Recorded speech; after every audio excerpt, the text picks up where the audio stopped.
Ted Kaczynski is a very interesting case because evidently he was a pretty well-adapted kid in elementary school and actually was considered to be something of a leader.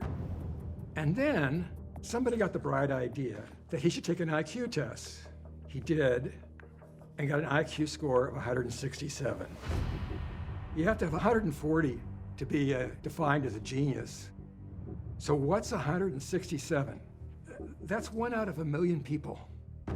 It was recommended by the school that he skip a grade when he was only 10 years old, so to skip from 5th to 7th grade. The problem with it is he was with older kids that he didn't know. He became more and more socially isolated. David, his younger brother, reports that at one point Kaczynski was being very mean to him. And Ted says, well, sometimes geniuses can be sadistic. He was acknowledging that as a genius, he could be bad, sadistic, and he could work that genius for evil. Ted Kaczynski graduated from Harvard in 1962 at the age of 20. He then pursued his PhD at the University of Michigan, where he did groundbreaking work in the field of mathematics.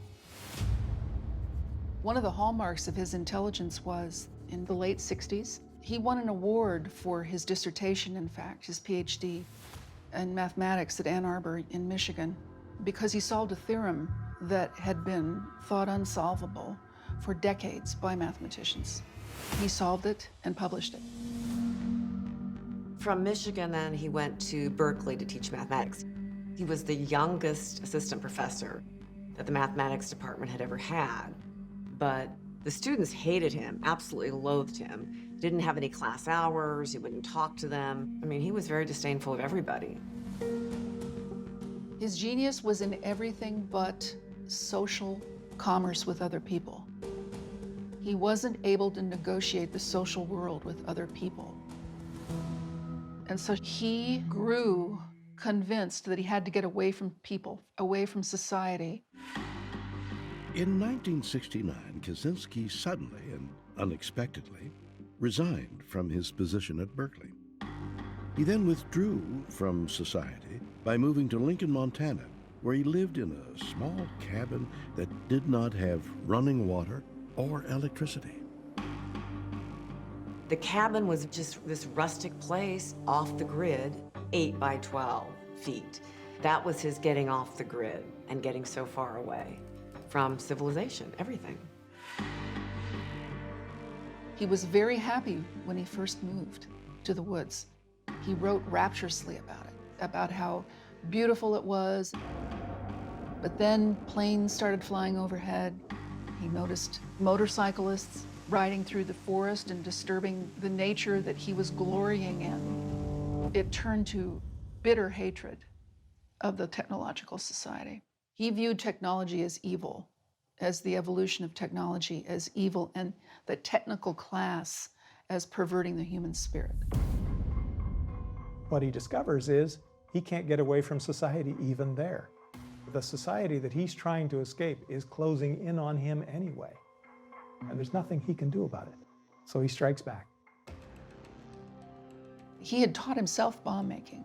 He ended up creating chemical mixes, melting his own components and casting them and putting them into the devices, carving wood to make specific trigger switches. He was a brilliant criminal in that he was able to expertly exclude anything identifying himself, any hairs, any fibers, any fingerprints.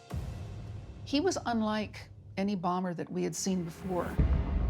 In 1978, Kaczynski carried out his first attack by mailing a parcel containing a homemade bomb to Northwestern University. It was the beginning of a reign of terror during which he carried out a total of 16 bombings over the course of nearly 2 decades. For Kaczynski, these attacks were not random killings, but rather targeted strikes against the institutions he believed represented technological society. His purpose was to wake people up to the dangers of technology.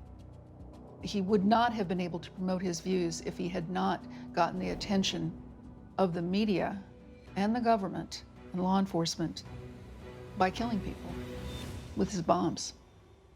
That was his goal.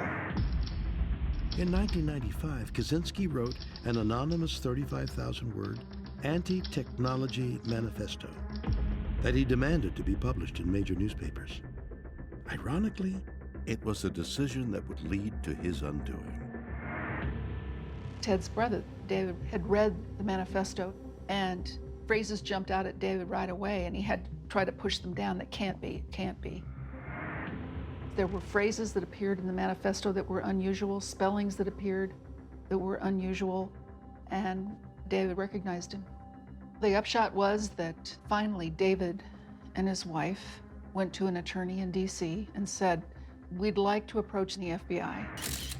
On April 3rd, 1996, FBI agents finally arrested Kaczynski at his Montana cabin.